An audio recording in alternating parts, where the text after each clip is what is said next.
Ready to begin the hearing. Good morning, everyone. My name is Jeffrey Margolis, and I'm the lead administrative law judge in this morning's hearings. In response to the COVID-19 state of emergency, the Office of Tax Appeals will be conducting this hearing electronically with the agreement of all parties and participants. Some participants are participating by computer, others by telephone. Today's proceedings will be live streamed over YouTube, and a certified court reporter will also transcribe this hearing. The transcript and a video of the proceedings are part of the public record and will be posted on our website. During today's hearing, we ask that you say your name before you speak. This is especially important because some participants do not have a video feed. For this reason, we also ask that you do not attempt to use the chat feature in Webex. If you can, we also ask that you mute your microphone if you're not speaking to avoid feedback and background noise. Please note that these proceedings are being broadcast live and any confidential information that's shared on the screen is publicly available. From time to time, technical difficulties may arise. For example, you may not be able to hear me or we may not be able to hear you. If this occurs, try to get my attention immediately. If you cannot do that visually, please recall the number that you were given on the invite to join back in with these proceedings. If the judges go offline, we will just take a moment, be patient, and we will rejoin the proceedings as well. I want to make sure first that everyone understands the course of today's hearing.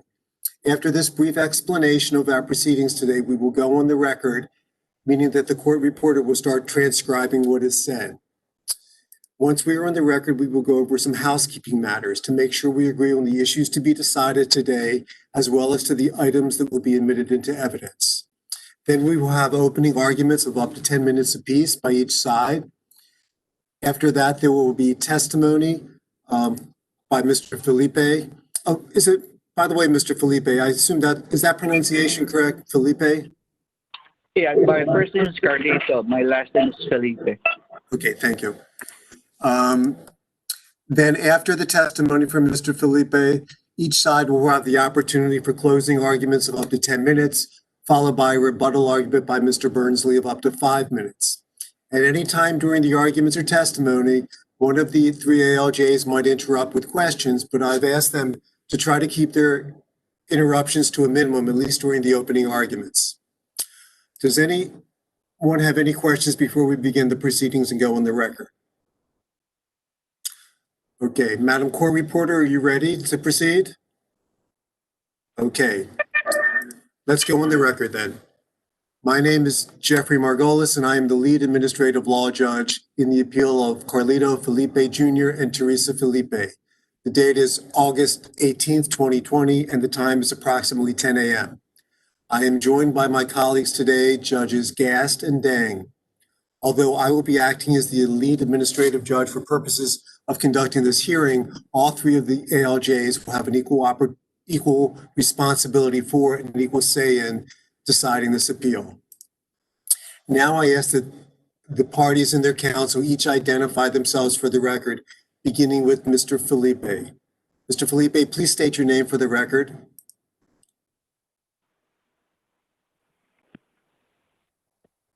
Do you want Mr. Felipe or counsel? I asked for Mr. Felipe first, just to be sure that he's still online. I'm online. Okay.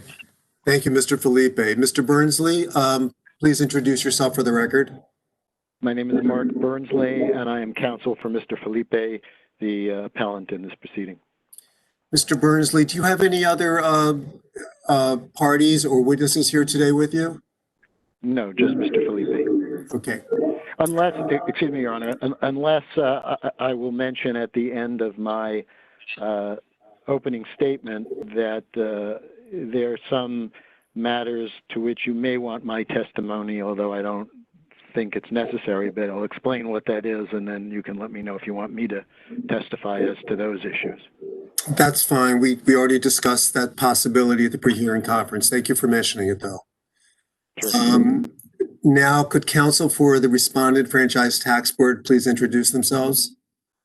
Sure, nice to see you as always, Your Honor. David Hunter on behalf of Franchise Tax Board. Also on the screen with me is Marguerite Rosnier, available to answer any questions the council may have. Okay, good morning to both of you. Now, I want to make sure we agree on the issues, and there were some settlements or resolution of issues beforehand. I want to make sure we're on the same page with that. So please follow along and let me know if you have any disagreements. The years at issue were the years 2009 through 2014.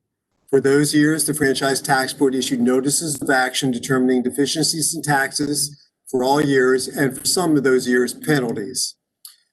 With respect to the deficiencies claimed to be owed, appellants now agree that the original disallowances of claimed casualty and theft loss deductions in the notices of action are to be sustained in full. Is that correct, Mr. Bernsley?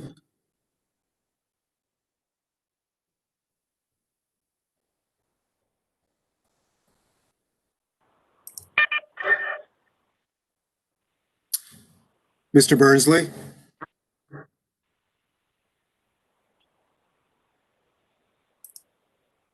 Take the loss. Mr. Bernsley, are you there? Yep, yes, I'm here. Okay, I wanted to get your confirmation that for all the years in issue, the originally claimed casualty and theft loss deductions are going to be disallowed in full. Is that correct? Subject to the allowance of the loss on the foreclosure. Right. I'm going to get to that. Now, for the year 2009, the Franchise Tax Board originally proposed to disallow a $149,052 loss claimed by appellants. The FTB also allowed a 1231 loss of $7,575. It's my understanding that the FTB now agrees to allow both of those amounts. Is that what you've done, Mr. Hunter? That's correct, Your Honor. Both of those amounted to $136,000 in total. Okay, I had a little trouble hearing that. So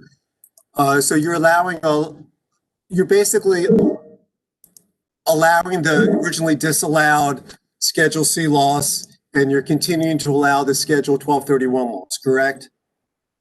That is correct. Okay. I did note in reviewing the figures for today, there's the total was actually 156,627, not 617. So I'll make that correction then. I think there's a $10 error there. You add up those two adjustments, Mr. Hunter. Yes, Your Honor. Okay. Now, there's also what is in dispute and that we need to decide today is to whether or not appellants are entitled to deduct as either a theft, embezzlement loss, or as an itemized deduction, a $25,792 payment that appellants paid by check to a Alan Sampson. Then the other issues in dispute relate to penalties. The FTB has proposed penalties for the year 2011 through 2014, which are accuracy-related penalties, and they've also proposed late filing penalties for the years 2011 and 2013. It's my understanding that the only issues in dispute are the penalties and the remaining and the disallowance of the check paid to Alan Sampson. Is that correct? Mr. Bernsley, is that correct?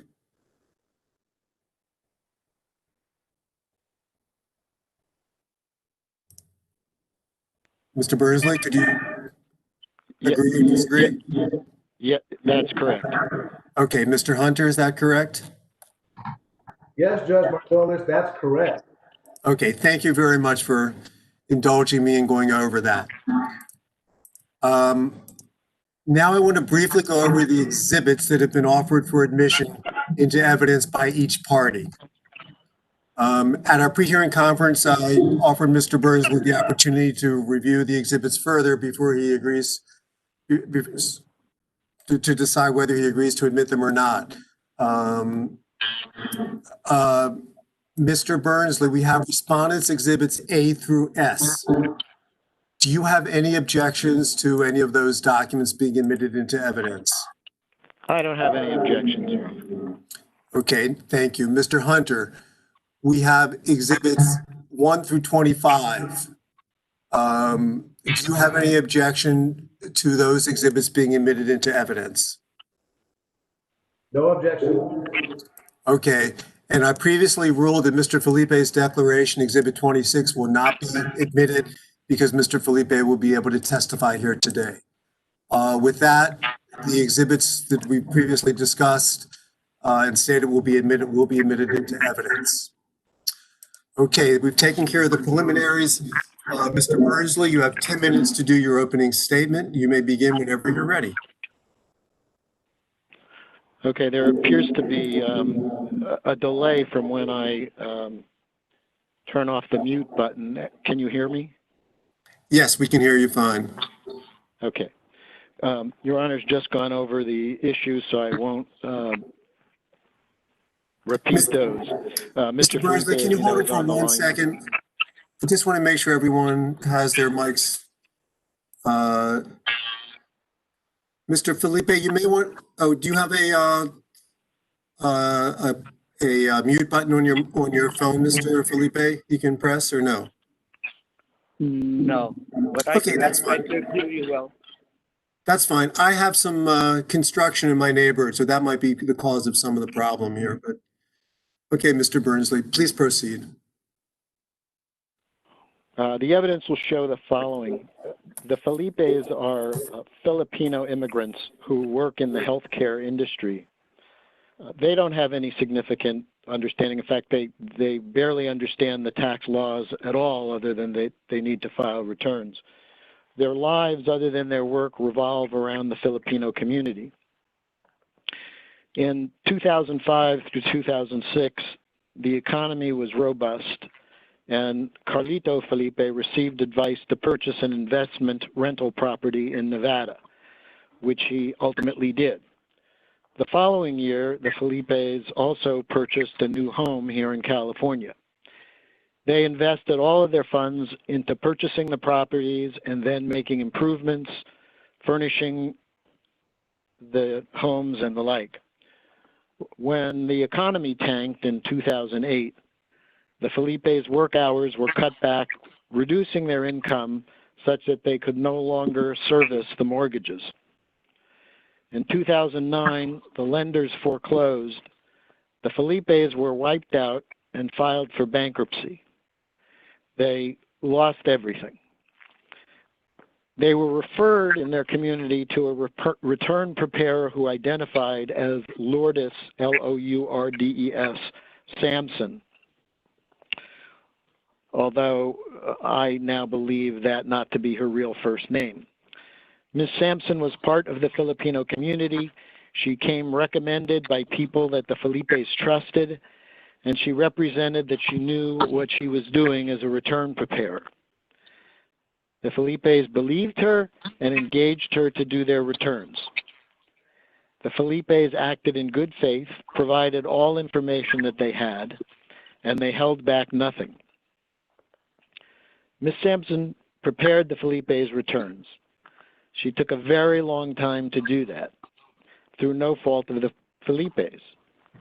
Mr. Felipe called and inquired on several occasions, each time being told that she was being careful and thorough, and that they should be patient and not to worry. The Felipes trusted her and believed that she was acting in his and his wife's best interests. When the returns were finished, Ms. Sampson provided the returns and assured the Felipes that they were correctly prepared. The Felipes promptly signed and filed the returns. Ms. Sampson told Mr. Felipe that she wanted to be paid by a check to her son, and he accommodated her, paying her that way, making a check payable to Alan Sampson. Now, as I explained earlier, if it pleases the panel, I can testify to two additional issues, although it may not be necessary. The first addresses Ms. Sampson being a real person and not a fiction as initially alleged by counsel for the FTB. That is in my declaration, but if the panel wants my testimony on it, I'm happy to give it. The second matter addresses the fact of disbarment of Mr. Reyes, the Felipe's bankruptcy lawyer. Because I addressed the first matter, as I said, it's in Exhibit 19. The second matter also involves official records, which the panel could also take judicial notice of. So I will defer to the panel on whether they want my testimony. In either case, I will address the significance of these issues in closing, and I'll be happy to answer any questions in the nature of cross-examination or otherwise as to those matters. But that is essentially the appellant's case. Thank you, Your Honor.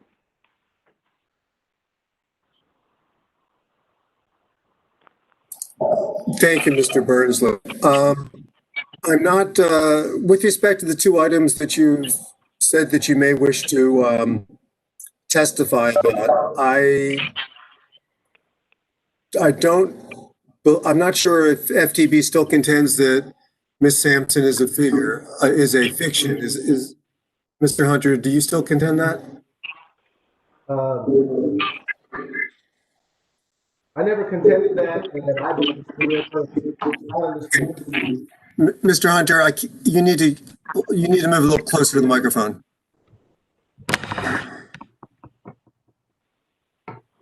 That issue is not in dispute. Okay, thank you. Person. Okay, good. Mr. Burnsley, I don't recall anything about Mr. Reyes, the bankruptcy attorney, being disbarred. I don't particularly know why it's relevant. So we can ask you later why, if you want to testify as to that. I can address that briefly okay, go ahead. a moment if you'd like, Your Honor. So you understand the history of how it came up. I was trying to get a little more information about, is it Exhibit 19? I don't, Exhibit 14, the complaint that was filed. Mr. Reyes was both Mr. Felipe's bankruptcy counsel and was the named counsel on this complaint. And when one looks at the exhibits, you'll see that Mr. Reyes, who's also a member of or was a member of Mr. Felipe's community, that it took him the bankruptcy documents done right. He wasn't a member of the Nevada bar. He was disbarred in California. And so it is one more indication of how there are certain people in close communities that prey on the trust of these people. And although Mr. Reyes' actions are not relevant to the taxes per se, they do provide light on the kinds of actions of Ms. Sampson and Mr. Reyes and how they prey on the community who trusts the people that who trust these people as being able to provide sound advice and good service, and that doesn't always happen. Give you the opportunity to testify to that if you wish it after Mr. Felipe testifies. Mr. Hunter, your opening statement, please. Sure, thank you. We've made our introductions, and Judge Margolis, you've already clarified the issues in this case. We know that this case involves disallowed tax losses for years 2009 to 2014. Mr. Hunter, our court reporter is having trouble hearing you, as am I. Can you really make an effort to get closer? And speak a little slower too. I'm sorry we're having these issues, but take it from the top. We've already made our introductions, counsel of record in this case. The panel has already clarified the issues in dispute that remain in this case. We know that this case involves disallowed theft losses for years 2009 through 2014 and penalties that remain for 2011 through 2014. We know that appellants purchased rental property in Nevada and lost it during the recession. There's no dispute that they hired Miss Sampson, Lourdes or Maria, to prepare their tax returns. Ms. Sampson agreed to prepare appellants' income tax returns for a fee of 20% of whatever refund they were to receive. That is in appellant's opening brief and also the protest letter. That is their contention. Ms. Sampson incorrectly prepared their returns, reported $1.7 million in theft losses that were false. Based on a complaint for alleged real estate violations committed by their lender, and the facts and evidence will show this complaint was never filed. If we will speak about this lawyer, this complaint was used to serve as the basis for the theft losses that were reported on the returns for the tax years at issue. These theft loss deductions substantially understated the appellant's taxable income and netted them over $132,000 in California tax refunds, over $500,000 in tax refunds if you combine this amount with the federal tax refunds they received. Appellants also filed their returns late. Of the three issues that remained unresolved, let's talk about the claim deduction for the payment in the amount of $25,792 made to Alan Sampson, Ms. Sampson's son. In fact, appellants indicate that they paid a total of $61,000 to Alan Sampson or Ms. Sampson for the preparation of their tax returns. In order to deduct this payment, Internal Revenue Code Section 212 provides that this payment must meet the ordinary and necessary test. Here, appellants fail because there's no tax preparer information on these returns. They sign the returns themselves. There's no proof that Ms. Sampson was a competent tax preparer. Indeed, appellants now refer to her as an unscrupulous tax preparer. It's not reasonable to claim that you paid someone $25,000, at least for 1 year at issue, if they're not equipped to do the job. Also, the expense must be reasonable in amount and bear a proximate relation to the purpose of the expenditure. And the determination of whether this expense is unreasonable is based on the facts and circumstances of the case. Now, this is a huge payment of $25,000. It's not reasonable given the nature of these tax returns. Sure, there's a couple of extra schedules, but that is a huge amount. And again, there's no research here other than a broad referral that Ms. Sampson was competent to do the work. In the alternative, appellants claim that they were robbed by Ms. Sampson. Theft is deemed to include larceny, embezzlement, and robbery. To qualify as a theft loss within the meaning of Internal Revenue Code 165, the taxpayer needs to prove that the loss resulted from the taking of property that is illegal under the law of the state where it occurred, and that it was done with criminal intent. Here, there's no theft.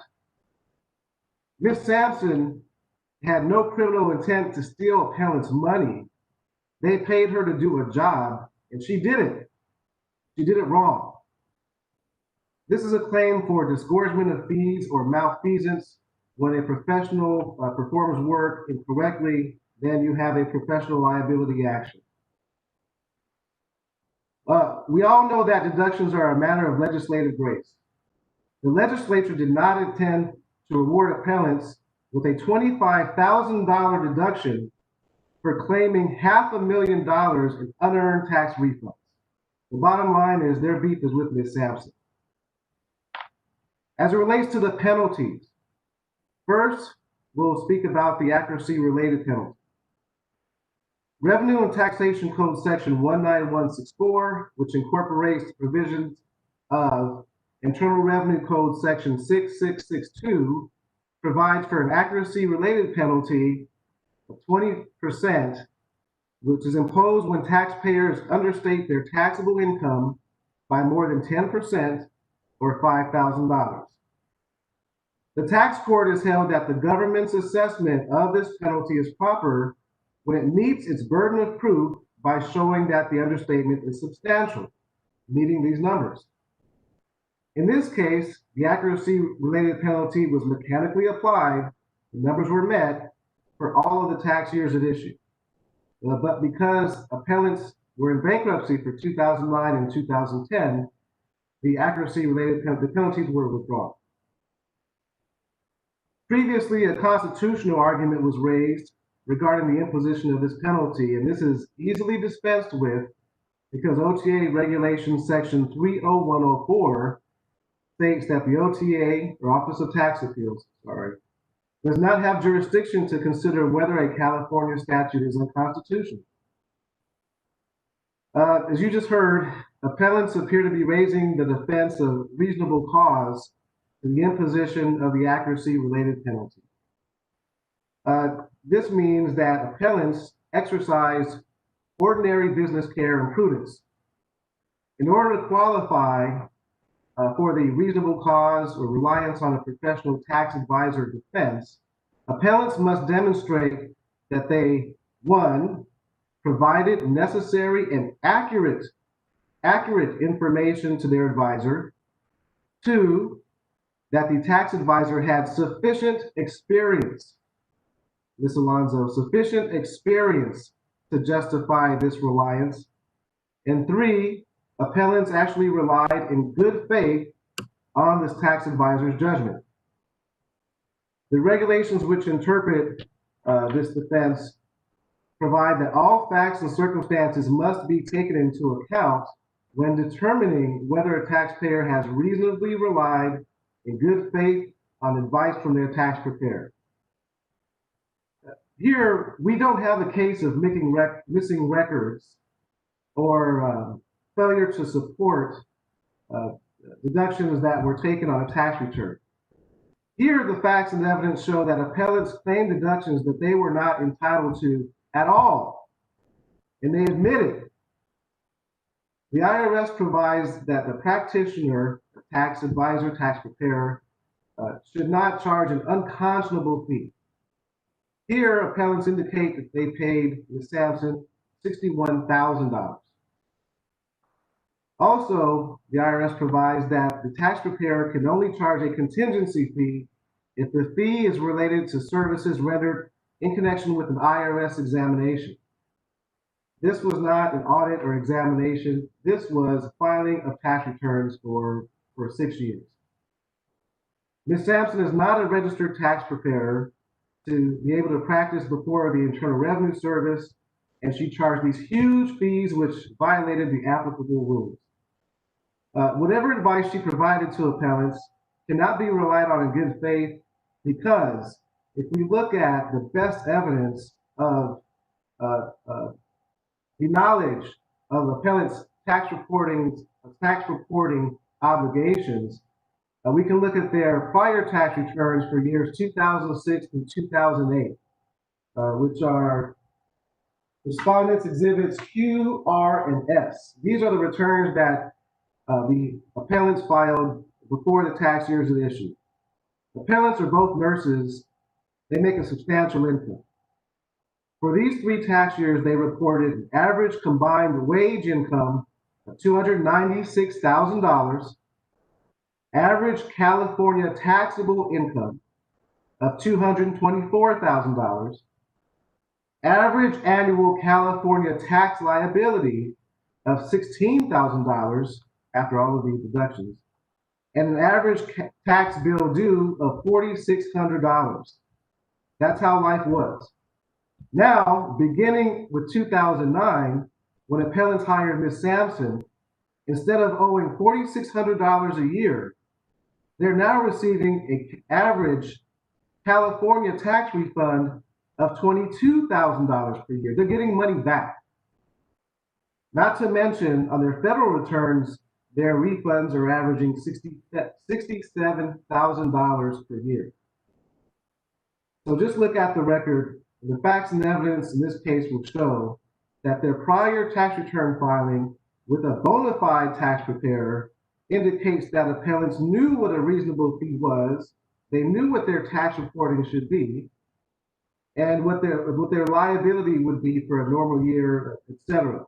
It's disingenuous for them now to say that they had no idea about their tax liability and they simply relied on Ms. Sampson to take this improper tax reporting position. This was a payoff.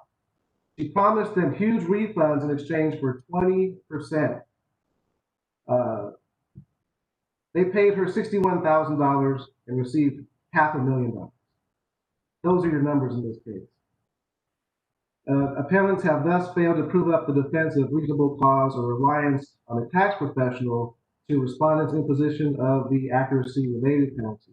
Finally, regarding the late filing penalty, appellants filed their 2011 tax return 17 months late and their 2013 tax return 10 months late.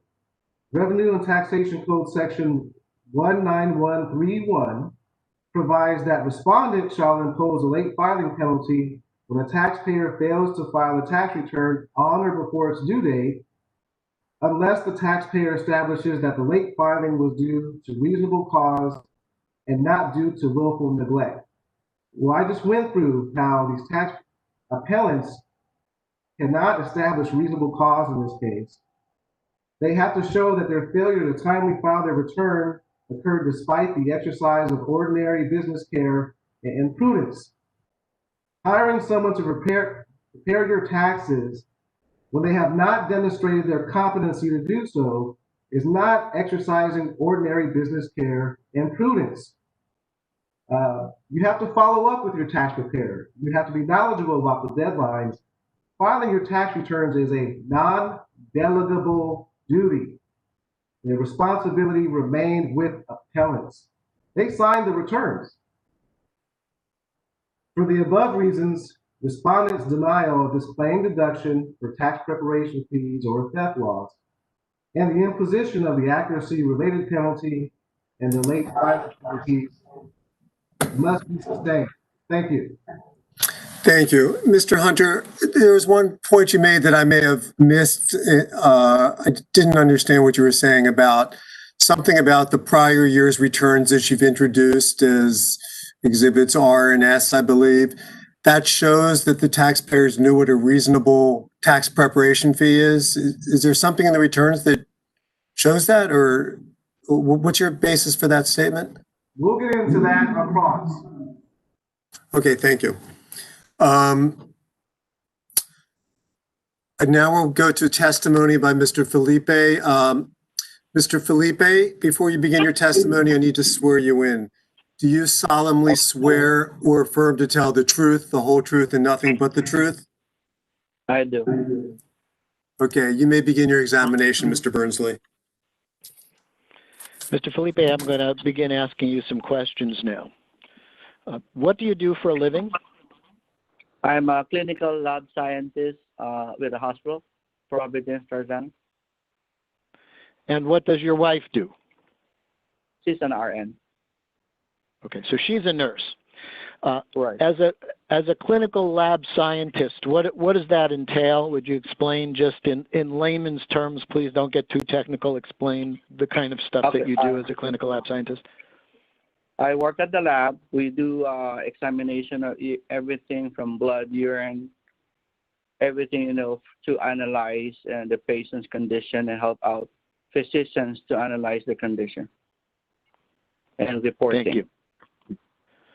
Thank you. Now, were you born in the United States? No, I was born in the Philippines.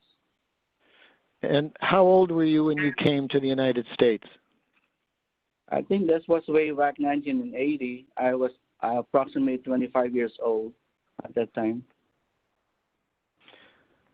Would you describe what the Filipino community is like in the U.S., at least as far as you've experienced it? Well, in a Filipino community, as far as I'm concerned about, we have like a bounding, and as much as possible, if ever, especially in your own community, we help out each other. Like if ever some people needs help with regards to services, we refer them to those kind of people to get a good intention of helping them out. And do you spend a lot of your time with other Filipinos in the community? Yeah, we do. We do parties sometimes, especially when there's a church meetings, especially when my sons were on the school. We usually attend those kind of meetings with the community. What percentage of your friends are Filipino? Oh, it's 85%. And what percentage of your associates at work are Filipino? Same thing. Almost like 80%. Would you say you have a certain level of trust of the people in your community? We do. The thing is, it's especially when your friends or your relatives introduces somebody and make a referrals. We do. I mean, we not exactly like trust them right away, but we go by their credentials and things like that. And if ever it's acceptable to me, we do get them for to do some services to other people and us. Okay. I'm going to switch gears a little bit now and ask you to tell us about the house in Nevada that you purchased in 2005, I believe it was. Yeah, that was the time that the real estate was booming, and some friends of ours, really a close friend, recommended that we invest in real estate because as they said, it's good and it's cheap and it's easy to qualify, and we can have it equity after that and have it rented if you don't want to stay in it. And that we agree, and we represented the papers to us, and it was really a good one and as we see it, it's a good investment for us. So you purchased that property as an investment, is that correct? Right. That's good. And the person that recommended the property and helped you with the purchase, was he Filipino? Yes, he's a Filipino. He's a realtor. Okay.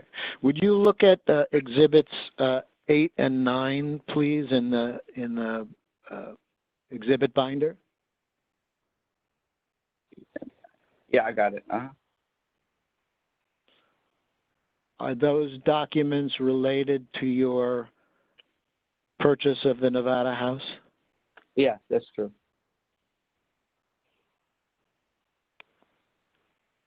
And in the upper left box of Exhibit 9, there's a reference to an earnest money deposit of $31,000. Did you pay that? Money based on... Yes. Deposit, you mean? I can't really remember how I paid it, and the thing is, if it's like I didn't borrow or something, but I made a payment, I think, of that thing. Would you look at Exhibit 10?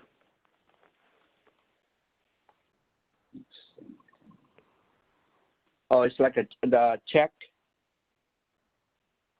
from Washington. Yeah, do you recognize that document?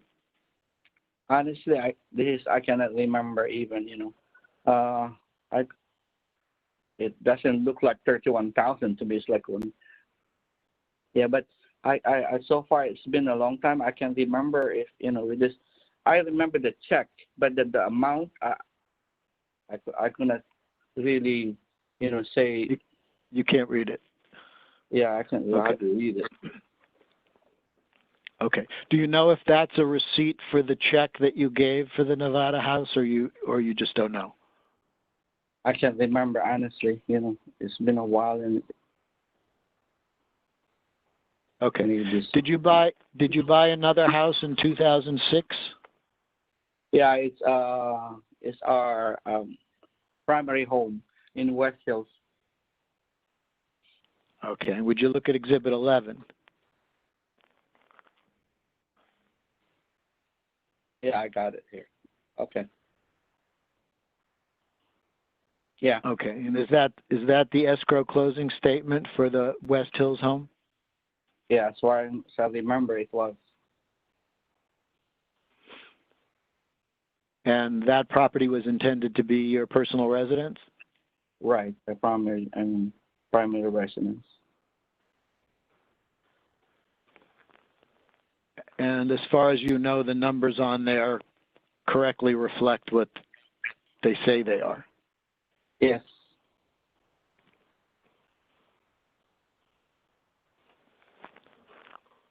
Okay, so what happened to you financially in 2007, 2008?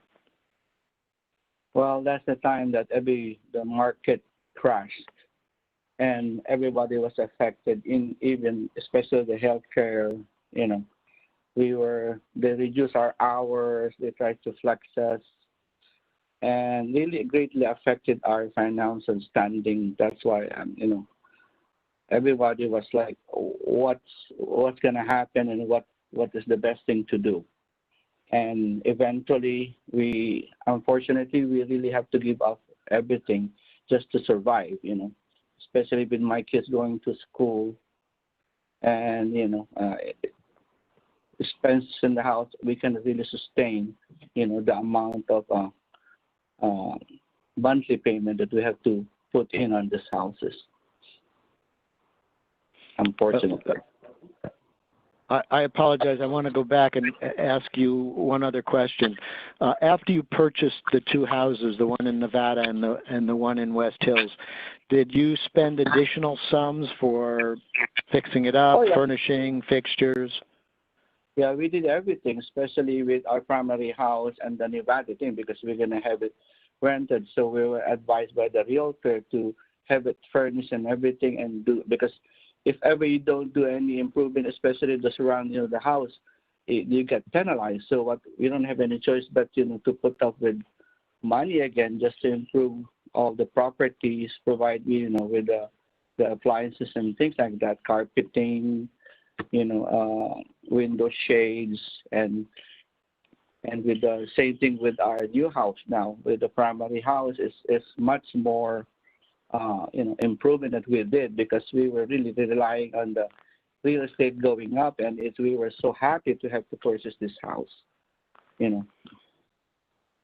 So when you lost the houses in foreclosure, let me just clarify. Did you indeed lose both houses in foreclosure? Yes. Okay. Do you recall when that was? That was, I think that was like when the market went down, and after a year I cannot really sustain the monthly payment. I mean, it's so hard for us to lose both houses, especially the primary house that we put in our money. Everything was like wiped out, and our finances, everything, our 401 were gone. I mean, without my siblings helping me out to stand up again and start up, I don't know what happened to us at that time. It was just really devastating to our financial standing. So, when you suffered the foreclosures, and again the banks foreclosed on both of these homes, is that correct? Yes. In addition to the actual houses, did you also lose everything that you put into the houses, the furnishings, fixtures, all of that? Yeah, all our savings were put into those houses, because we were really relying, as we were advised by the realtor, it's going to be a good investment and everything. you're gonna be, you won't regret, purchasing of these houses. It's So still an investment for us. were the foreclosures the end of your financial troubles? Well, it was, but the thing is, so I was telling you about, my siblings were kind enough to lend us money to start up again, and I really have to find another job just to make up for it. It was really hard. I mean, it's sacrifice, especially when your kids are going to school, and the expenses of the house. It's really hard. But I have made my decision to get back, on my feet and to start all over again. Did you end up doing a bankruptcy? Yes. And who was your bankruptcy lawyer? Mr. Reyes. Would you take a look at Exhibit 14?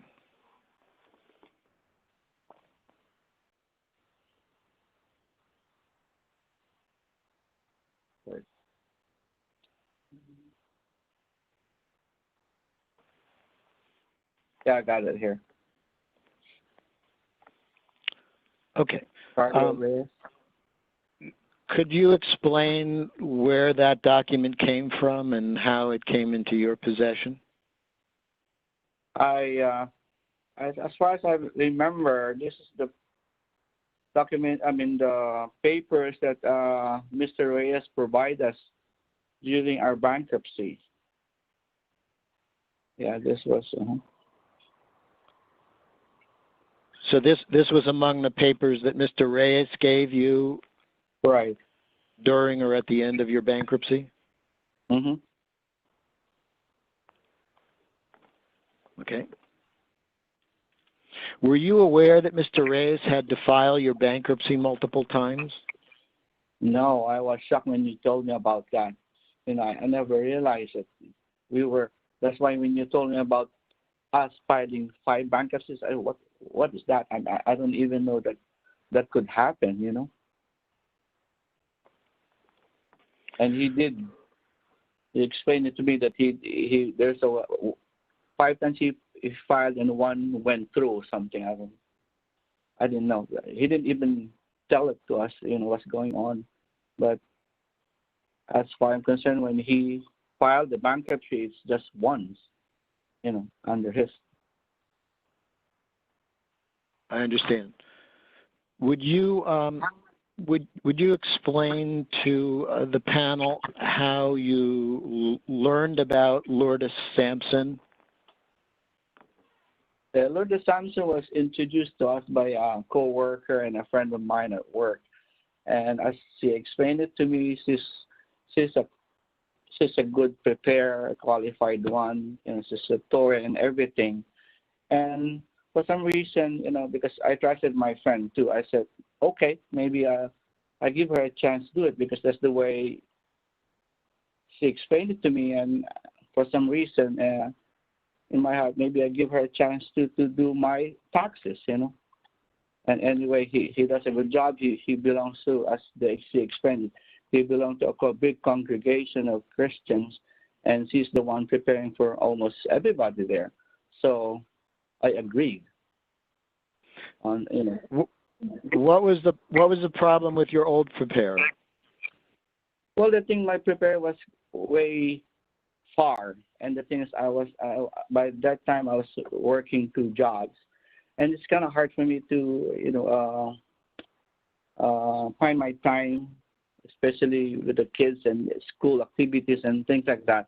Maybe I said it would be more like convenient for me if it's closer to to our place, and that's why I agreed. When you say far, where was the former preparer? I think that was right back in Pasadena.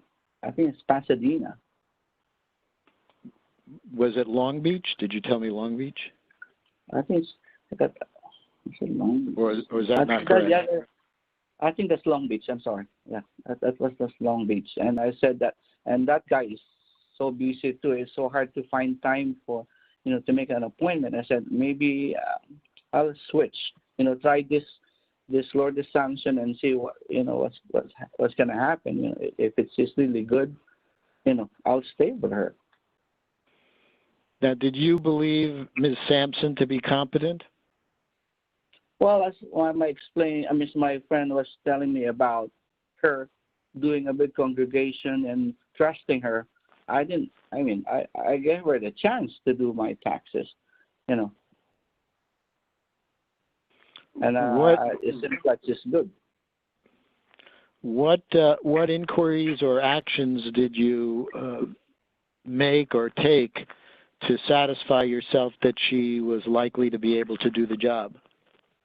Well, after that, when my friend recommended it to her, I asked around, and eventually one of my co-workers that has a friend in Encino Hospital, and she told me that the guy that she worked with is the same tax preparer that my friend recommended. So I said, she might be good, for some reason, it's why other people would trust her, especially in our line of work, and we are close, because most of us work 2 jobs just to meet up things, and I relied on that information. So did you end up hiring Ms. Sampson to do your returns? Yes. Did you provide her with all of your information and materials that you had? Everything that she demanded from me, I gave it to her, assuming everything would be done right, and everything that she needs, I provide everything. Did Ms. Sampson ever suggest to you that she was going to put any figures on your return that would not be accurate? No, for me as a person, I've been working here since 1980. I'm a person that, I try my best to, do everything right, especially with my family, especially with my kids. It's going to be hard for me at the end if I do things not in the proper way. So as much as possible, I pay what is due. Everything is done right. As far as I'm concerned, I raise my kids right. Honestly, I don't want those people that are not good, period. Did you explain that to Ms. Sampson? Yeah, I'd always tell her. I told her, every time we meet, with every papers that I gave her, this is the all things that you need. Is this gonna be done right? Because I don't want to be in trouble, at the end, if you don't do it right. And she said, yeah, I'll do it as far as I'm concerned. I'll do it the best of my way and do it correctly. And she led you to believe that she could do it correctly? Yes. Now, did she explain that her fee would be based on the amount of any refund that you got? On the first that she was saying, and we'll see. It's always like that. I said, you see what things we could do, and maybe by that time pay me. I can't remember how much was that one before. That she was percentage wise. I said, I thought it was it was right. I don't know. It's for me. I really don't know anything about taxes. That's why I trust people to do things for them, because they're more professional than what they do. And I trust her. How long did it take her to prepare your returns? Yeah, that's the question. It took a while for her to do things. Whenever I call her and ask her about my taxes, it's almost due. I said, "Oh, it's okay. I'm still working on it. I'm trying my best to do it correctly." And for me, I trusted her because the thing is, I put my trust in her, hoping that everything's done correctly. And it took a while, you know.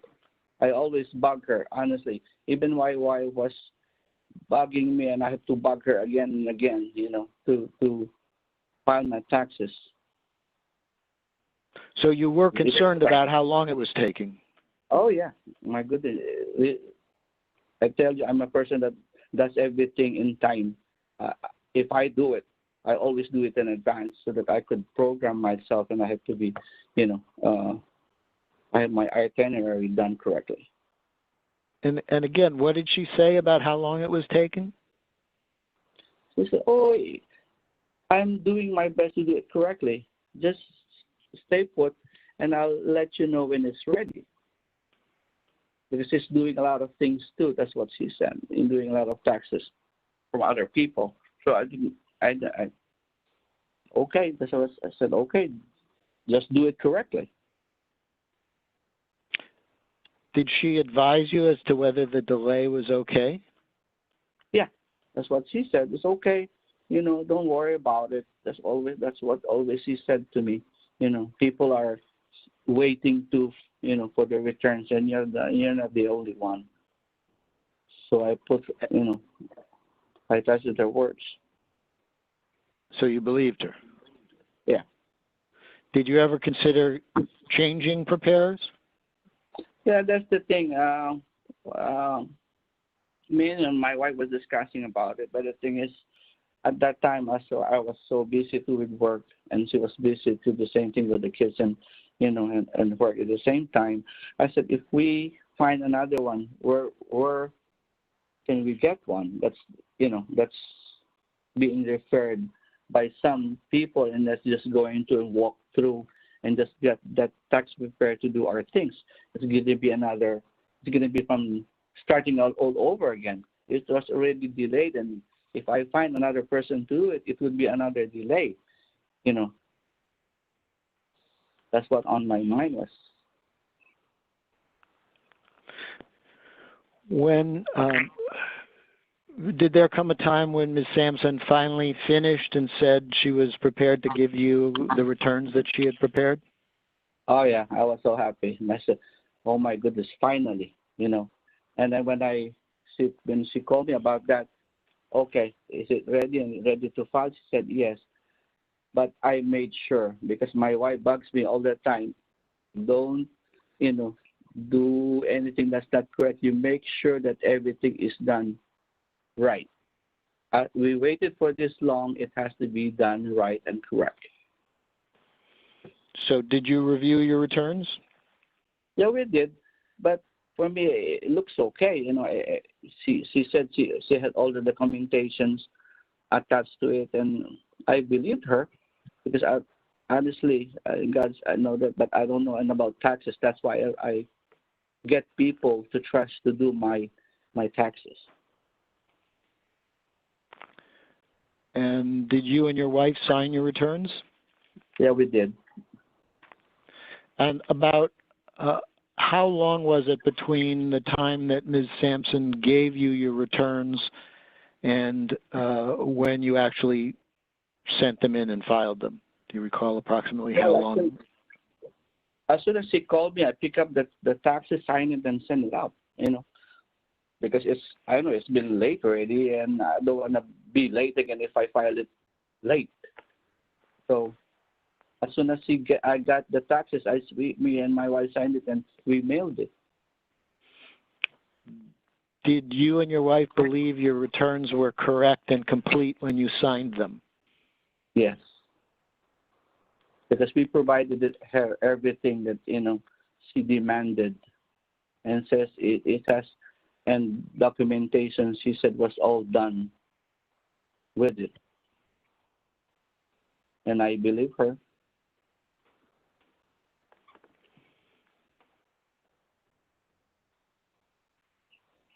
Would you look at Exhibit 16, please?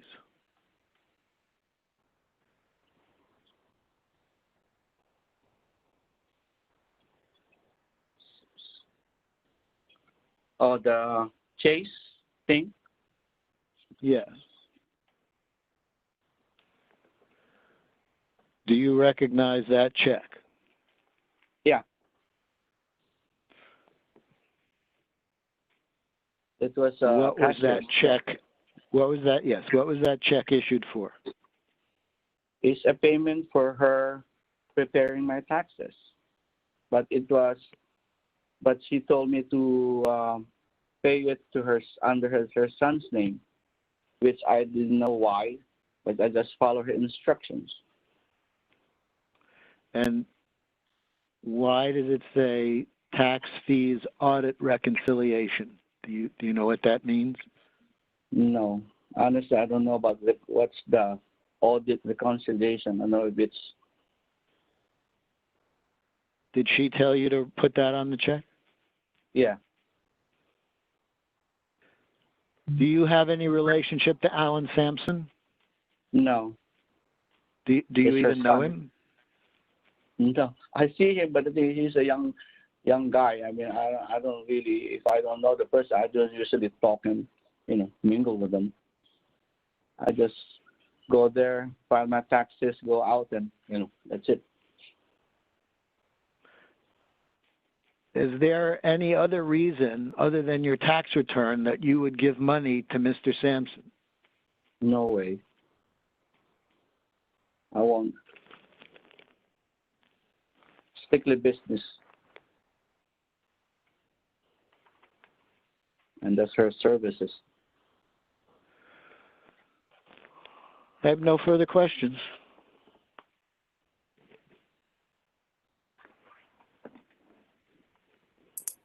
Mr. Hunter, any cross-examination? Yes, thank you, Judge Margolis. I'll get closer now. Hello? Hello, Mr. Felipe, can you hear me, sir? Yeah, how are you? I'm good. We're doing great. Just, we'll move this along. It's an administrative hearing. I just want to clarify some things regarding your testimony this morning, and ask a couple of questions of my own, if I may. Sure. You described how you came to the United States in 1980. Have you been working as a nurse ever since?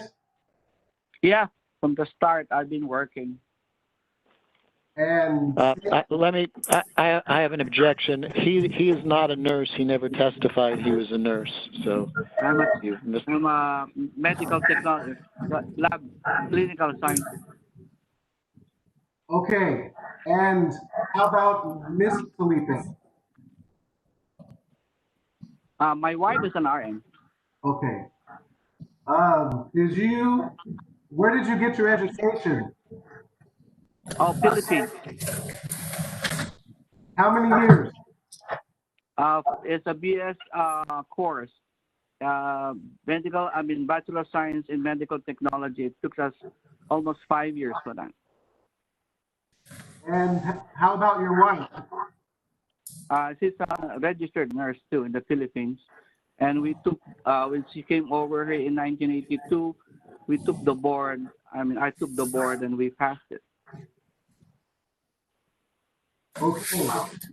And she also attended school in the Philippines, is that correct?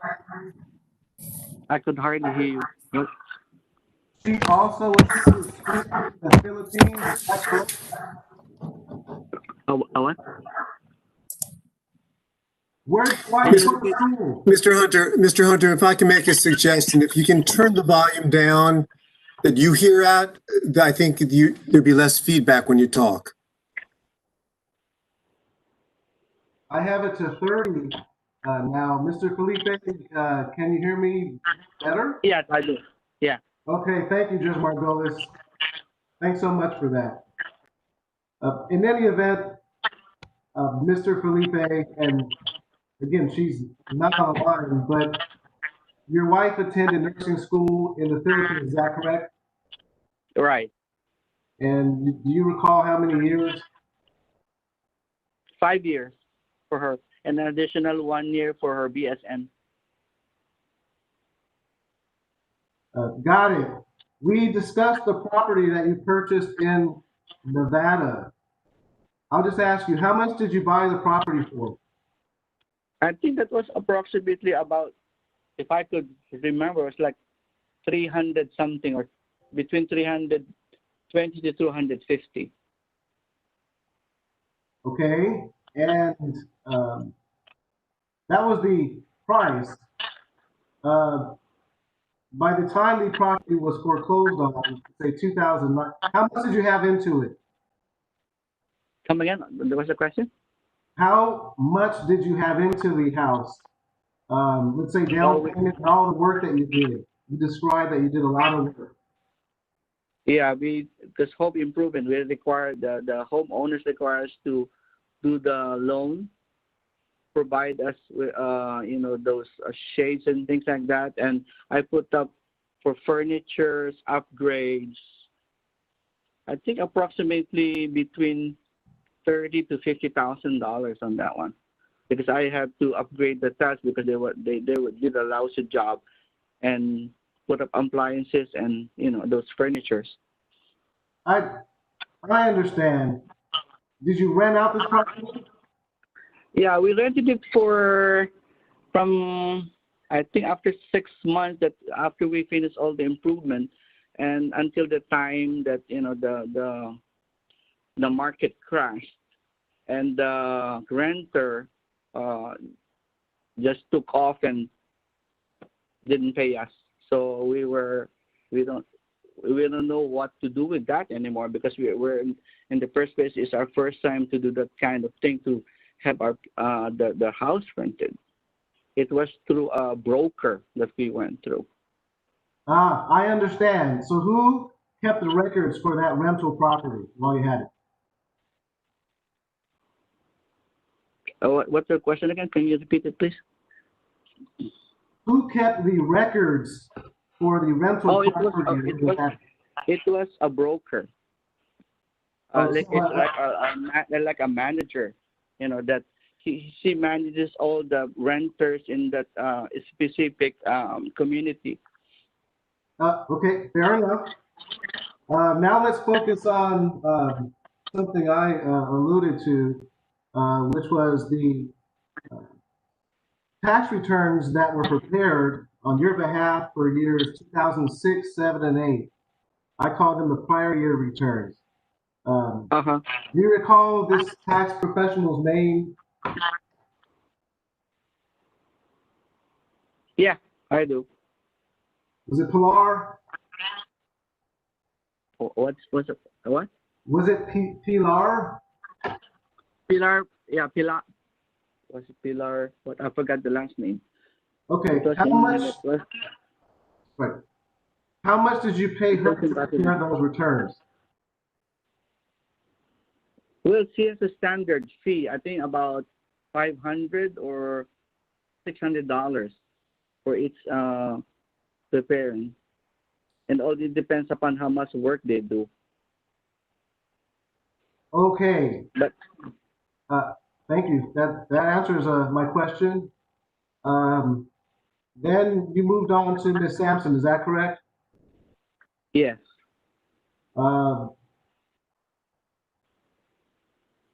In your paperwork, or in the brief before the Office of Tax Appeals, it states that your agreement was to pay her 20% of any refund earned. That's what she told us to do. Well, did you agree with that? Did you sign on to that deal? Well, I asked my friend about that, the fee that she was charging me too, but she says, yeah, she charging the same to her, and some other people that she does their taxes. So I agree with her. Okay. Again, this agreement was in writing? In writing, yeah, I think I signed my papers with her.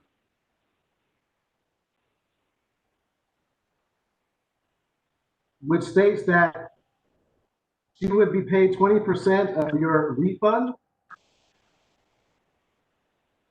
foreign concern, I remember she writing it off, but in like the formal thing signed, no, she said me, oh, this is the one that when she showed me all those other taxes that she does with other people, that's the way she charged things.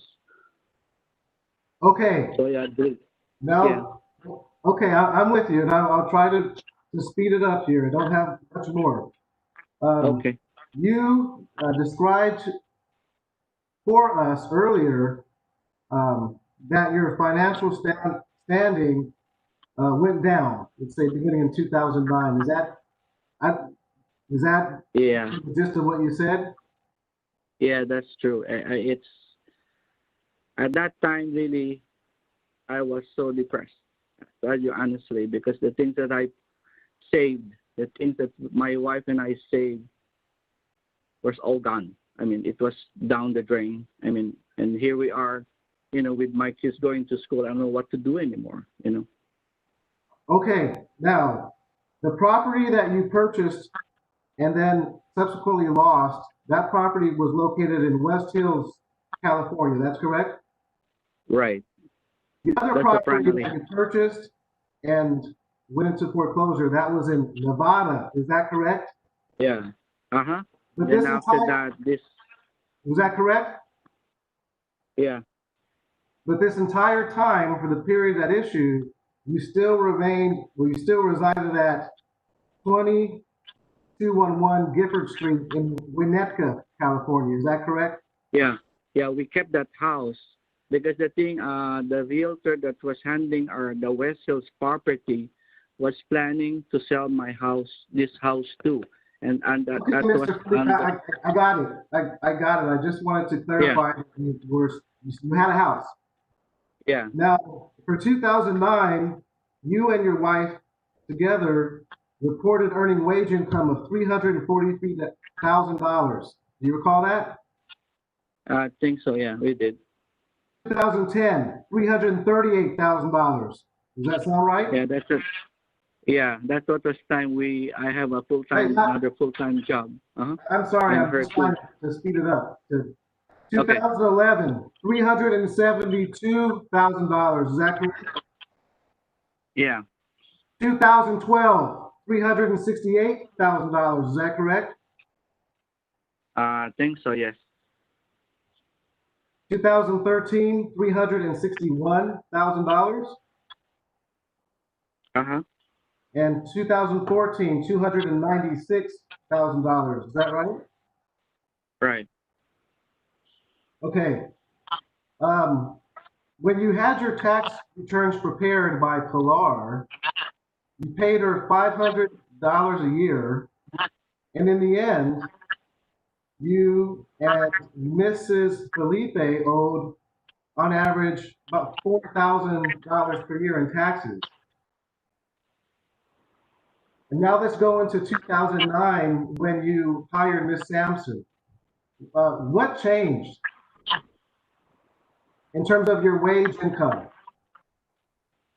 Well, at least we're trying to get back on our feet. That's the thing, and we're trying to with all the expenses I'm having with my 3 kids.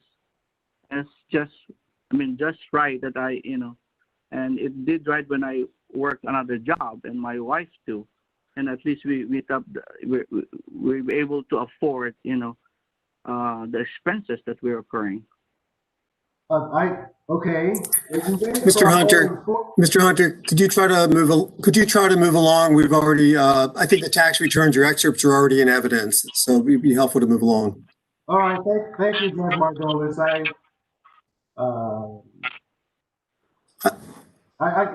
I understand. Take a minute. I don't mean to rush you, but we're getting close to our allocated time for this hearing. I got you.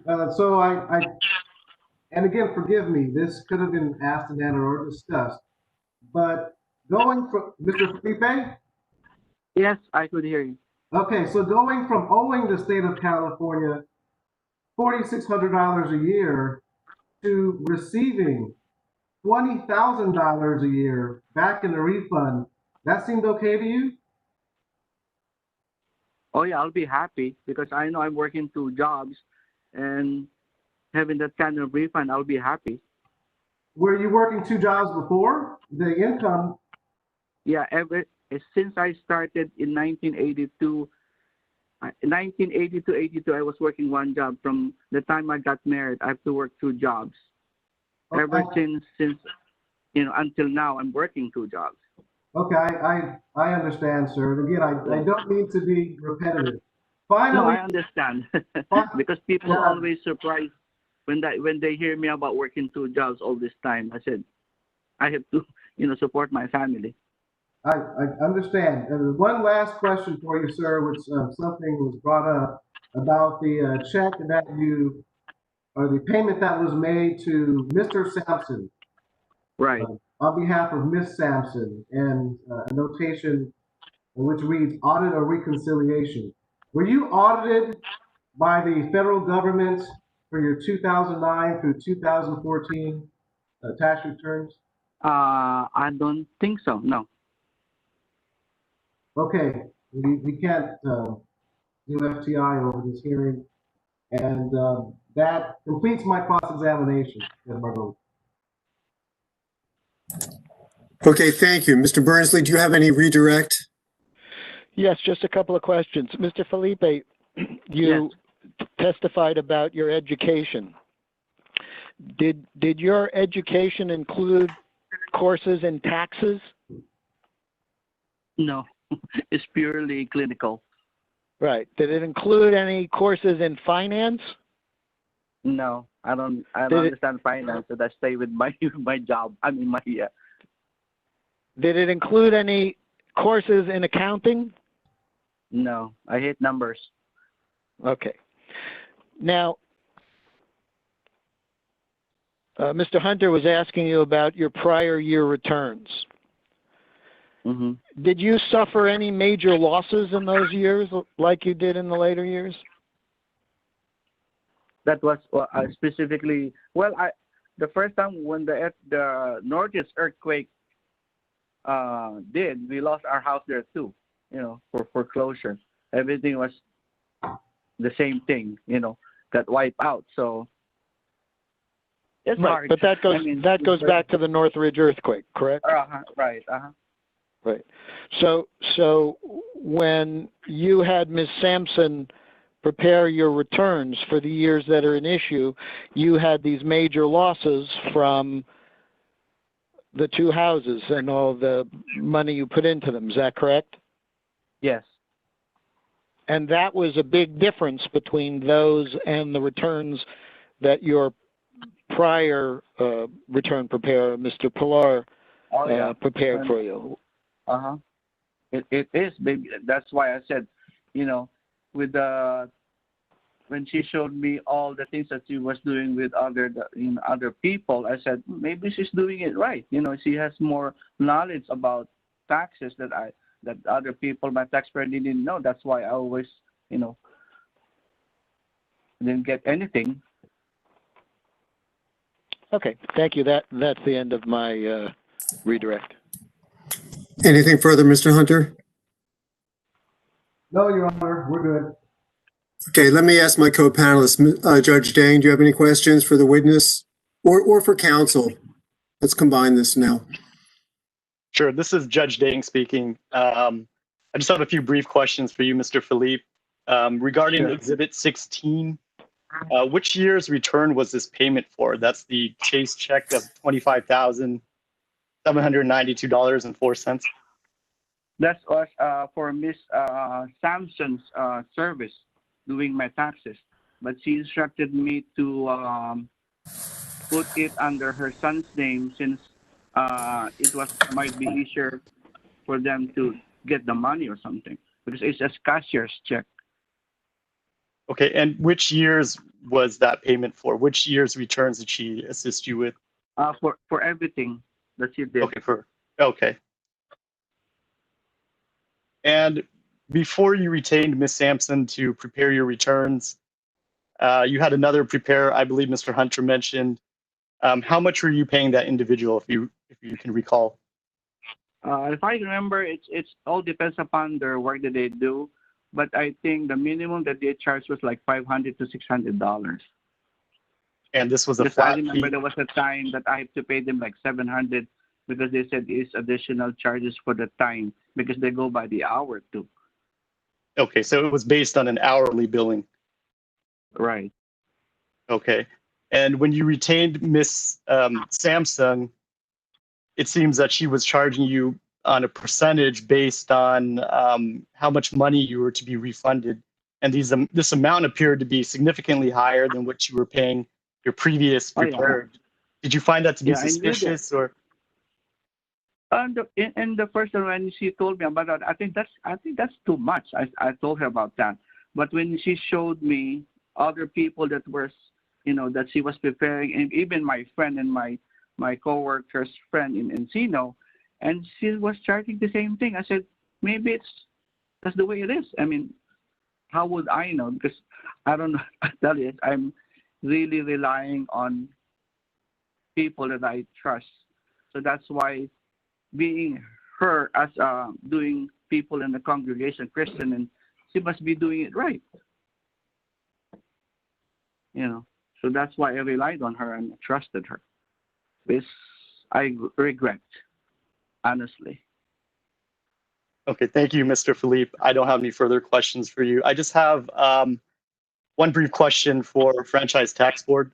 Mr. Hunter, during your opening presentation, it appeared that the Franchise Tax Board may be conceding that the Sampson individual had assisted the appellant with the filing of the returns for the periods at issue. Is that correct, or am I misunderstanding your presentation? Just by way of a quick background, Judge Bailey, I'm the second tax counsel handling this case. And when this case initially came up for appeal, there was no connection. There was no, besides checks that were written, there was nothing in the record that established the existence of Ms. Sampson. It wasn't there. However, subsequent to that, counsel for appellants, I believe, contacted Ms. Sampson, and she does exist. There's no doubt in my mind that this person exists. But in the timeline and procedural posture of this case, at first, what could have been a quasi issue has been dispensed of with the declaration submitted by Mr. Burns.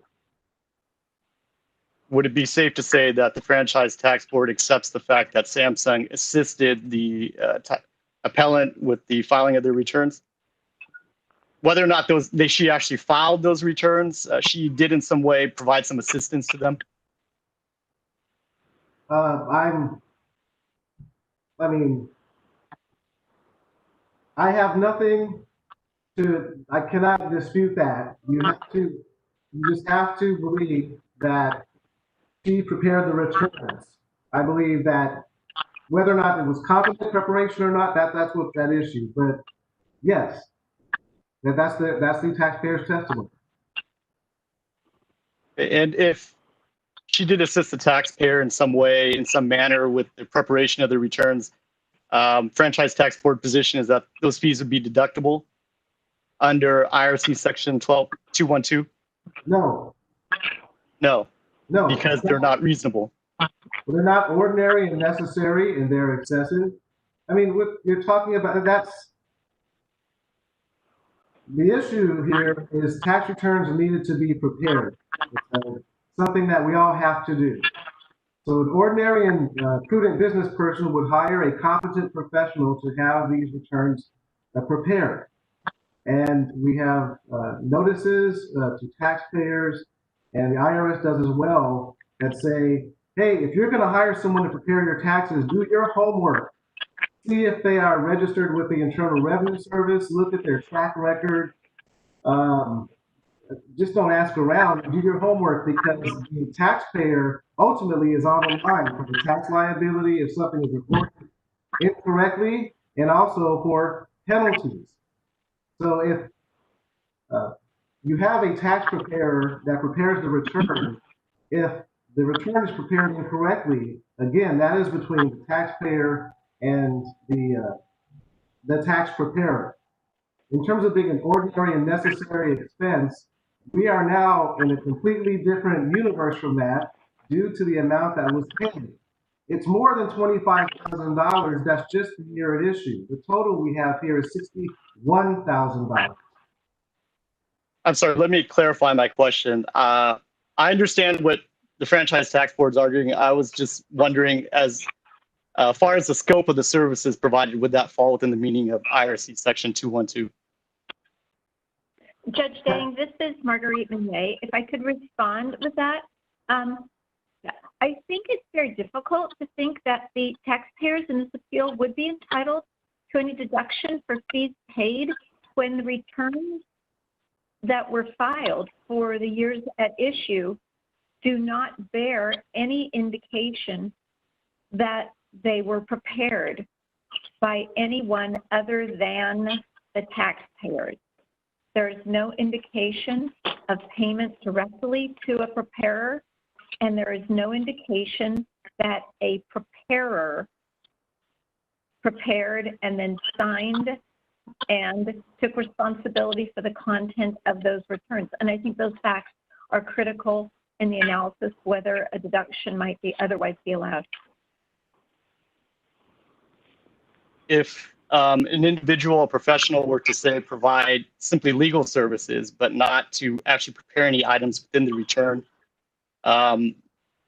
would something like that qualify for the deduction?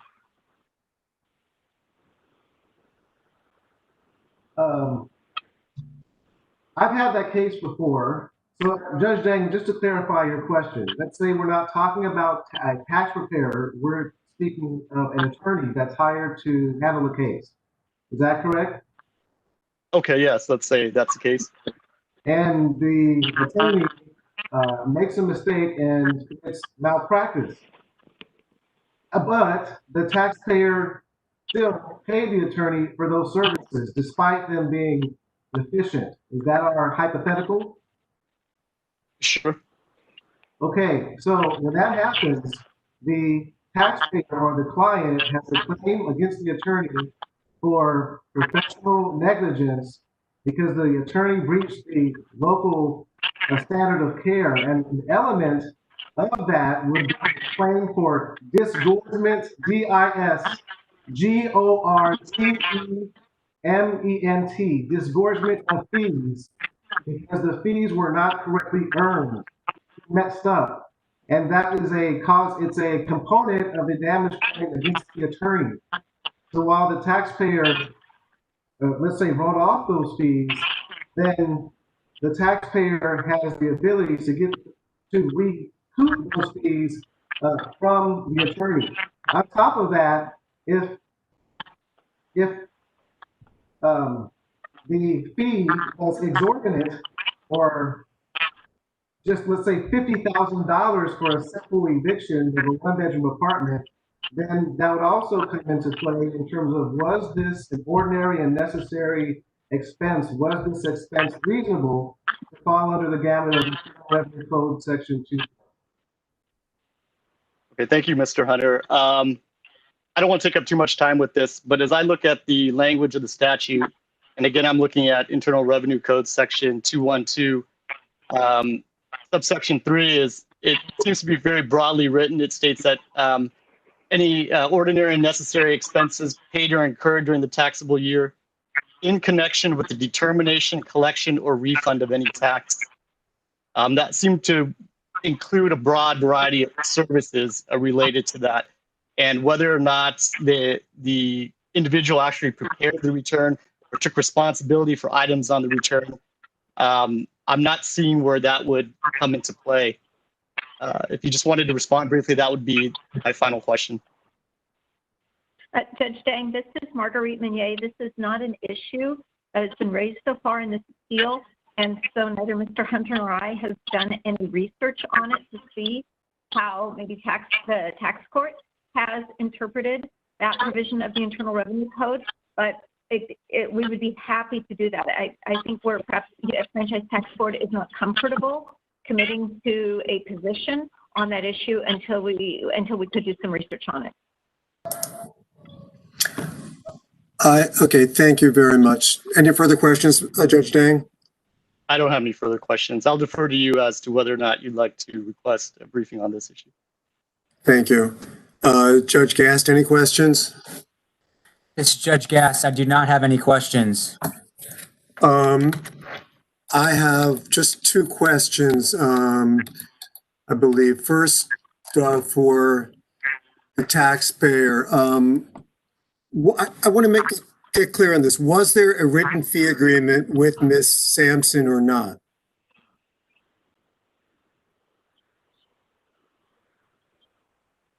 Hello? Mr. Felipe, did you sign a written fee agreement with Ms. Sampson? Yeah, I did sign with her. She asked me to sign before I gave her the check. And that agreement called for the payment of a 20% fee? What is due for her. That's what she said. And is that the agreement that called for the payment of a 20% fee based on the refunds? Uh-huh.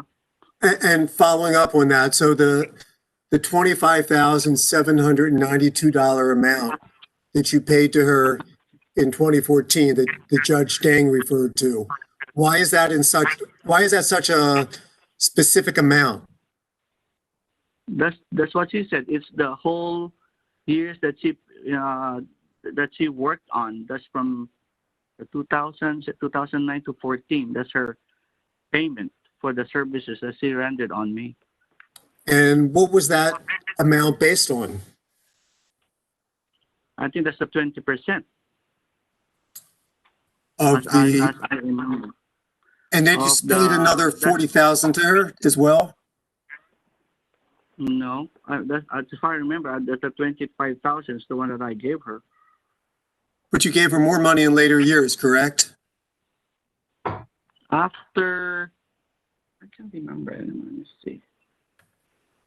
I think that was because I keep all tracks before the checks, and I gave, what I remembered was the 25,000 that I gave her for the services that she rendered on me to doing my taxes from 9 to 14. Then after that, when everything was right, and this came up, I think there's something going on. That's why I stopped her doing my taxes.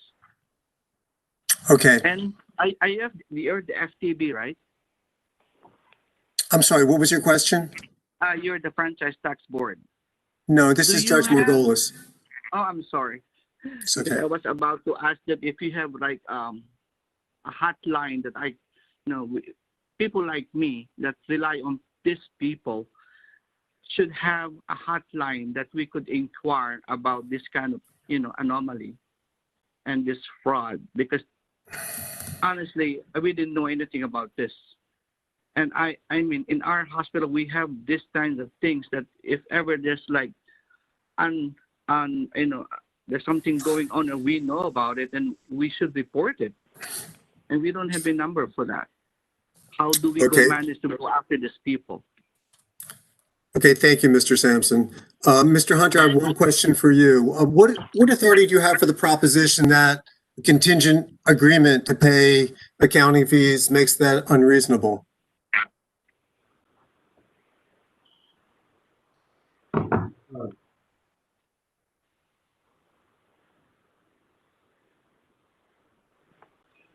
Sorry about that, Judge Margolis. I had to hit my mute button here. My authority is Treasury Department Circular Number 230.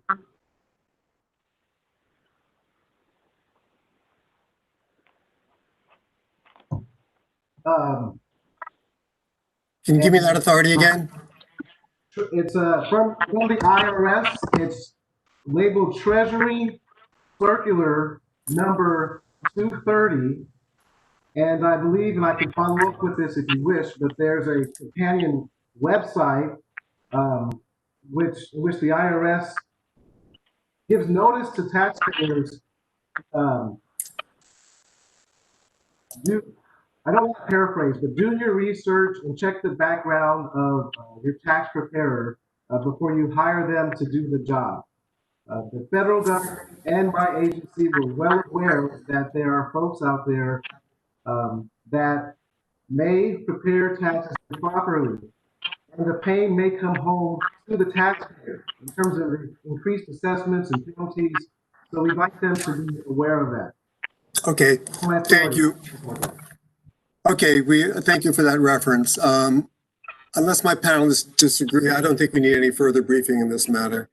Does Mr. Burnsley, we asked a few questions of your client. Do you want to ask any further ones before we close the testimonial portion, or we move on from this witness? No, I don't have any further questions for my client, but I would like to take a moment and address a few things because the engagement between the panel and Mr. Hunter raised some issues that I think crossed over into argument, and I would did. like Well, to respond. you'll both get an opportunity to provide a closing argument. Let me just finish with the current witness. Mr. Hunter, do you have any further questions? Mr. Felipe?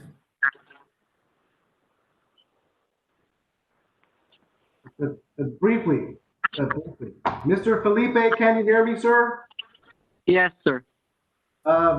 In response to the judge's questioning, you indicated that the $25,000 check to Alan Sampson is the only payment you recall making. Is that what you said? As far as I remember, I think that's the one that I did because that's the one that was on file on the binder that Mark Burnsley prepared, because I submitted everything to him, and that's, I don't keep any records other than that. Okay, but I'm asking you, sir, did you pay her more than that? No. $4,800 in April of 2016? I can't remember that anymore because I don't see any record that I can see on the binder. Sorry, but I cannot remember anymore. $11,000 in January of 2016? Mr. Hunter, he doesn't remember. He doesn't remember. I can schedule that if required by the panel. Thank you. No more questions. Okay, Mr. Burnsley, do you want to testify as to Mr. Reyes and your interactions with him, or the parties want us to just take it? Go ahead. I'll be happy to explain what I know. You'll have to go on your oath first. I'm sorry? Mr. Burnsley, do you swear or affirm that your testimony today is the whole truth, the whole truth, and nothing but the truth? Yes. Okay, please add whatever you want to, as far as testimony. Sure. I just want to explain that that I called. I tried to reach Mr. Reyes. I was unable to reach him. His bar number was on the complaint that's an exhibit in this case, and I looked him up on the California State Bar website and found that he had been disbarred. I compared that to the bankruptcy filing information that's also an exhibit in this case, and saw how many times he had to file in order to get one bankruptcy to stick, which is apparent from the PACER filing that again is an exhibit, and so that obviously provides the basis for what I explained in my opening statement and will cover briefly in my closing as well. But I did want to make the court aware of Mr. Reyes's disbarment. Okay, thank you. Mr. Hunter, do you have any questions of Mr. Burnsley about what he just testified to? No, I looked at Carlo, the attorney that drafted that return. I also am aware that he was disbarred. The return itself is on its face. It could not be filed in Nevada. There's no such court in Nevada. I don't have any questions for Mr. Burnsley. Okay. Well, then let's move on to closing arguments. I believe we've already gotten quite a bit in your opening argument, so hopefully it can be brief. Mr. Burnsley, you can go first.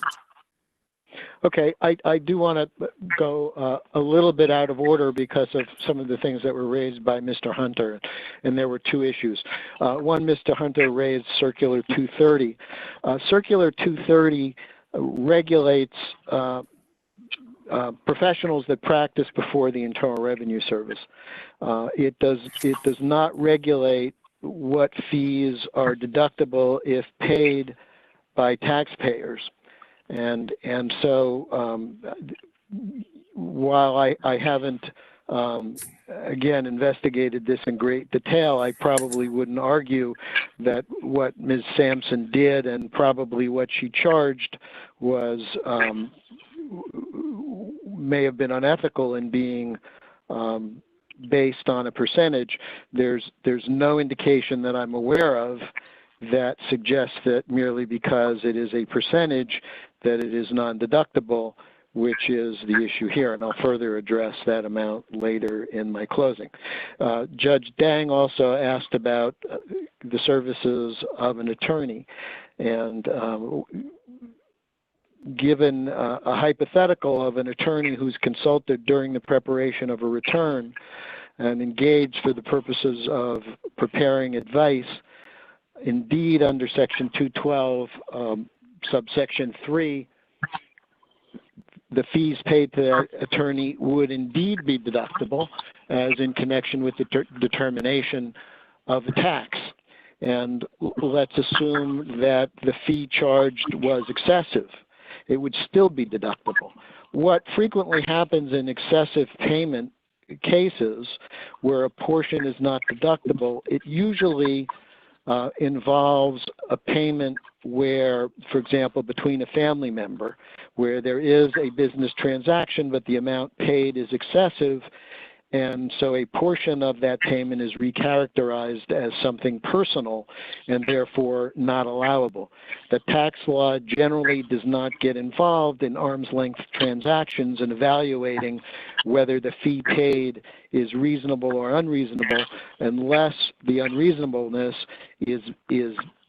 has some ulterior or some furtive purpose that suggests it's not really what it purports to be.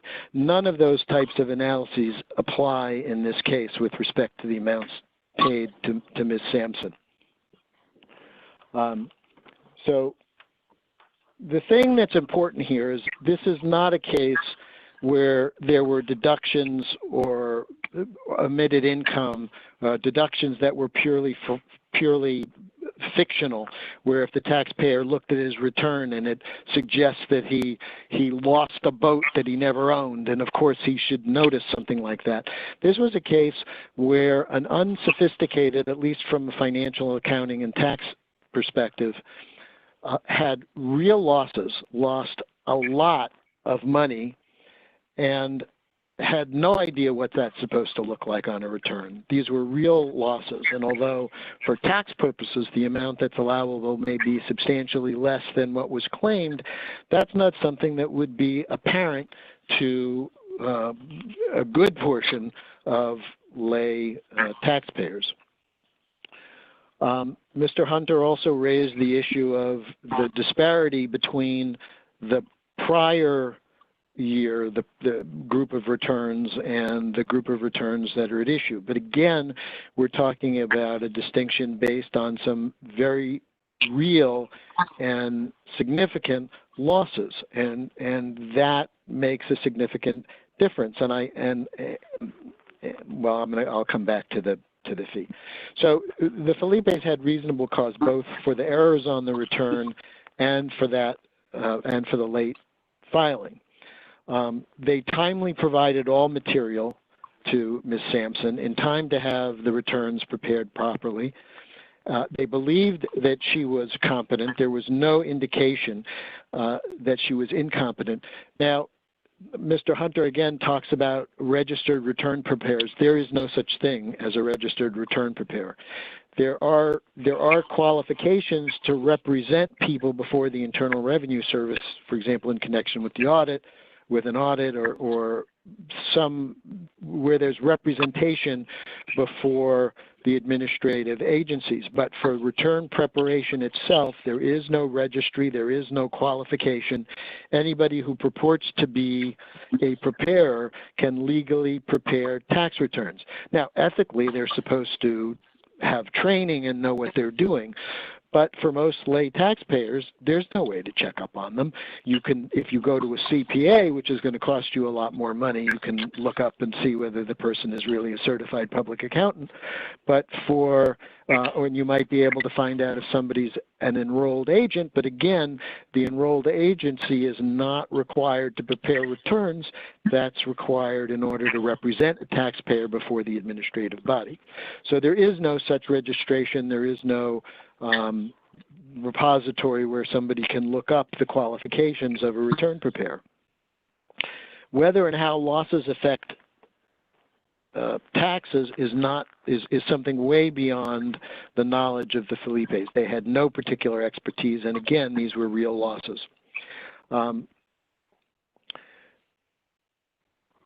Ms. Sampson came highly recommended to the Felipes. They provided all information.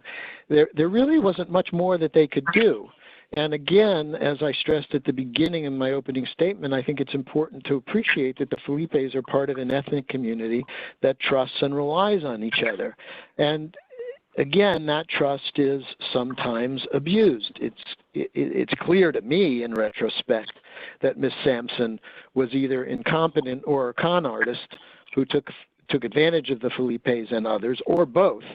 But this appears to be something that's all too common in close communities. Mr. Reyes, again, he was the bankruptcy lawyer. He also appears to have been incompetent and unable to prepare a bankruptcy petition competently. He prepared this filing in Nevada. Again, there's no indication that it was filed as Mr. Hunter said, and I don't disagree with that. But the significance of that, again, would not necessarily be clear to the Felipes, who basically took that as part of the document package they received and gave it all to Ms. Sampson. And that provided an opportunity, whether through ignorance, incompetence, or opportunity, to provide a basis for losses. But again, that's not something that would be apparent to a lay person.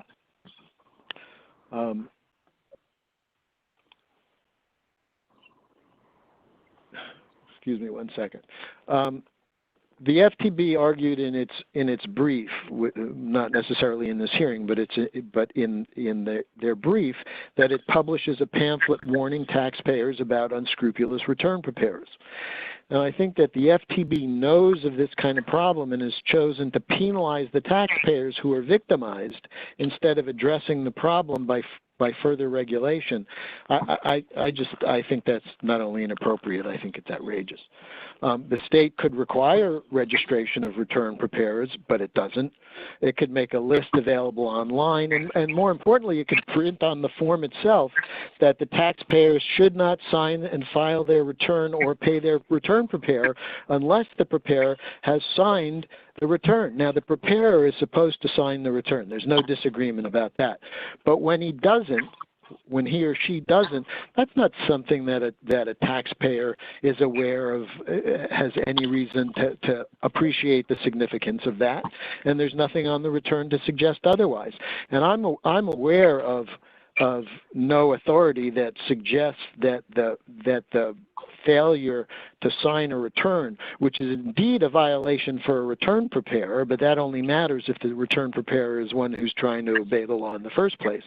But there's no indication that I'm aware of that the failure to provide or a signature on the return as the preparer makes the payment to the preparer non-deductible. Now, I don't disagree that it could raise the question whether there really was a return preparer, but there's absolutely no evidence in this case that Ms. Sampson did not prepare the return just because she didn't sign it. And in fact, the only evidence in this case is that she indeed did prepare the return. She again continued to tell the Felipes that she was being careful, she was being thorough, that they should be patient, and they believed her, and they followed her advice as the professional, so they thought, that she was. And when she said be patient, they were. And when she finally did present the returns, they signed and got them filed as soon as possible. They didn't delay. Mr. Hunter argues that the fee was unreasonable. I have two comments. First of all, there's absolutely no evidence in the record to suggest that it was unreasonable. Just because it went up substantially does not make it unreasonable. I suggest that many people pay this much and more for the preparation of a sophisticated return. And in any event, there's no evidence that the amount was unreasonable. And it's not clear to me that if one had the opinion that it was unreasonable, again, unless there was some basis for recharacterizing all or a portion of the amount, it's not clear to me that it would make it not deductible. If indeed it was an amount that was truly and legitimately paid for tax return services, it would be deductible. Again, if and to the extent this was some sort of nefarious plot on the part of Ms. Sampson, which I can't say is not a possibility, because if one knows that their compensation is going to be based on a refund, they clearly have a motivation to have the refund be as big as possible, which is probably one of the reasons why in Circular 230 it's considered unethical for a return preparer to do that, because it creates a conflict between their duty to prepare an honest return and their duty and their interest in getting as big a fee as possible. But if she was unscrupulous and did this intentionally in order to increase her fee, then that would indeed be unlawful and a matter of embezzlement based on misrepresentation that her interest was, in fact, in the interest of the taxpayers and that the return was properly and honestly prepared. So there are, again, alternative theories for the deduction of that amount. And with that, I will conclude my closing statement. Thank you for the opportunity to present it, and I turn it back to you, Judge Margolis. Thank you. Mr. Hunter, your closing, if you have one. Yes, I have one. Thank you very much. It will be brief. Thank you. As Judge Dang clarified, the facts and evidence show that appellants hired Ms. Sampson to prepare their tax returns for the years at issue. The facts and evidence also show that she was not fit for the job. On the appellant's behalf, she claimed theft losses related to the Nevada property that were improper, as now conceded by appellants. Appellant's representative repeated the phrase real losses. These are real losses.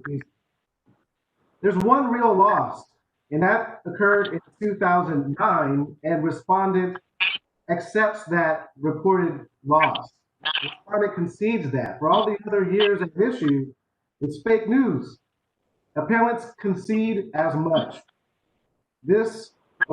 Sampson cost appellants big money in terms of undeserved refunds, which now must be returned. In terms of this $25,000 payment being a ordinary and necessary expense, Ms. Sampson's work was so bad, they now claim that she stole from them, giving rise to a theft loss deduction. Those are two inconsistent positions. How could something be ordinary and necessary when you're being robbed? This is not theft. This is malfeasance. This is someone who held themselves out to be a tax preparer, albeit not an enrolled agent, which cost the taxpayers money in terms of the assessment, giving rise to this case. The penalties were properly imposed. As a matter of fact, this is not a case of respondent penalizing taxpayers for being the victim of an unscrupulous tax preparer. These penalties are established by the legislature. It's the law. It is a natural byproduct of a reporting position that is taken incorrectly. And in this case, it was mechanically applied. Appellants provide no legal basis to abate the accuracy-related penalty and the delinquent filing penalty. And as such, respondents' action must be sustained. Thank you for your time.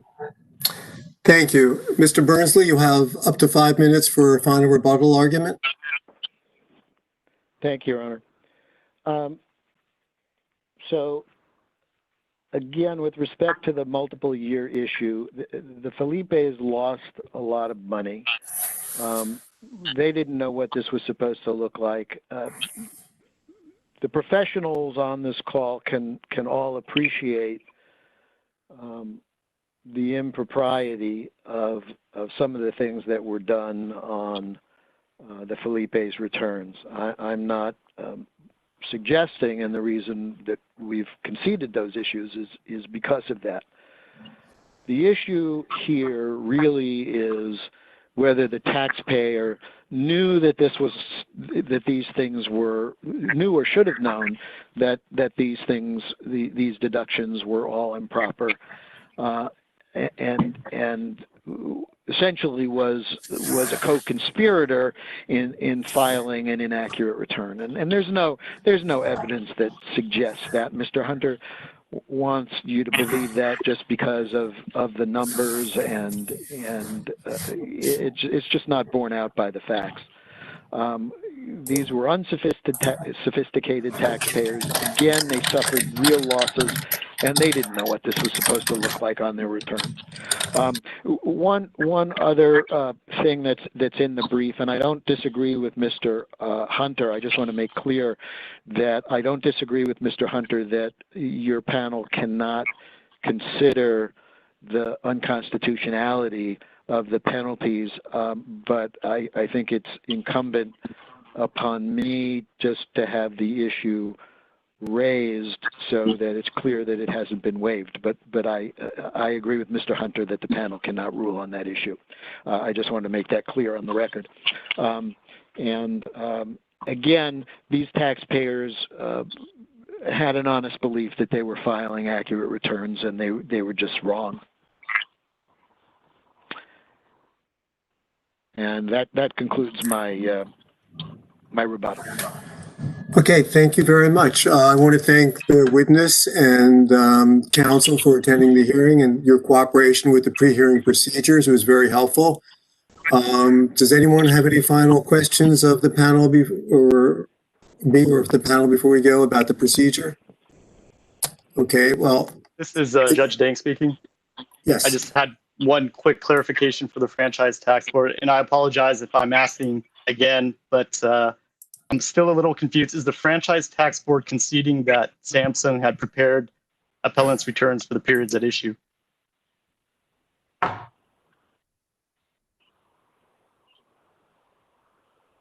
Judge Dang, this is Marguerite Minier. Excuse me. David, go ahead.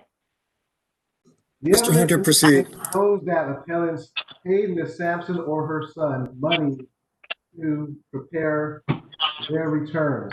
My issue is the term prepare. Prepare. She fabricated $1.3 million in losses based on the complaint, which was fraudulent. To me, I cannot stomach, I can't say that she prepared returns accurately. However, this turns on whether or not she was the right person for the job in terms of being reasonable and relying on her advice and signing those returns. And I'll hand it off to my co-counsel, Marguerite. Would you concede to fraudulently prepare them? I'm not making that concession. I am saying that they cannot raise the reasonable reliance defense to the accuracy related penalty. But is this fraud? That's not the case that I have on my side. Thank you. Okay. Mr. Berners-Lee, just want to give you an opportunity to respond if you wish to.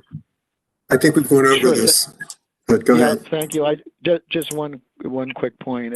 It seems to me that the FTB is arguing that because the Felipe's returns were prepared, at least arguably incompetently, that the fees paid to her would not be deductible, and I'm aware of no authority for that conclusion.